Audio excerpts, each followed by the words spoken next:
এই ভিডিওটি বানানো হয়েছে শুধুমাত্র আপনাদেরকে বিনোদন দেওয়ার জন্য, তাই সবাই বিনোদন হিসেবে গ্রহণ করবেন, কেউ সিরিয়াস ভাবে নেবেন না। ডাইনি মুখ্যমন্ত্রীকে জিজ্ঞেস করতে চাই,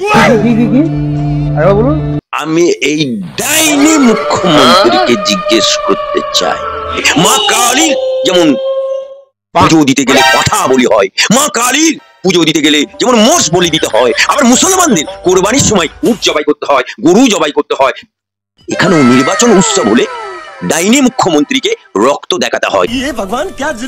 তাই নির্বাচন এলেই বাংলার কোনো না কোনো মানুষের বা কোনো না কোনো মায়ের কোল খালি হবেই। আমরা যুব তৃণমূল ভাই, আমরা চুরি করি, আমরা ধর্ষণ করি, ডাক্তার হোক উকিল হোক নারী মাংস পেলেই খাই। আমরা যুব তৃণমূল ভাই। দুঃখ দুঃখ, রবীন্দ্রনাথের এই বাংলা যুব যৌবনের জয়গান করে রবীন্দ্রনাথ লিখেছিলেন আমরা নূতন যৌবনের দূত। আজ এই বাংলায় মমতা বন্দ্যোপাধ্যায়ের এই বাংলায় বলতে হচ্ছে, গাইতে হচ্ছে আমরা যুব তৃণমূল ভাই। ধিক্কার জানাই এই রাজ্যের সরকার, ধিক্কার জানাই রাজ্যের মুখ্যমন্ত্রী মমতা বন্দ্যোপাধ্যায়কে।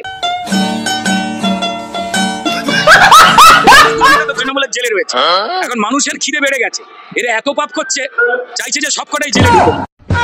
ওরা অত্যন্ত চতুর এবং জেলে অত জায়গা নেই। আমাদের জেলে তো গামছা চোর বালতি চোর তাদেরও রাখতে হয়, তার সঙ্গে এত চাকরি চোর আবাস চোর জড়ো হয়ে গেছে। মমতা বন্দ্যোপাধ্যায়কে বলবো যে নিজের জন্য আলাদা একটা জেল করে দিন না, সুবিধা হয়। মুখ নেই তো বলার, দাঁড়ান দুদিন পরে পা ভেঙে নয় হাত ভেঙে নাটক করতে বেরোবে মানুষের সহানুভূতি নেওয়ার জন্য। ওর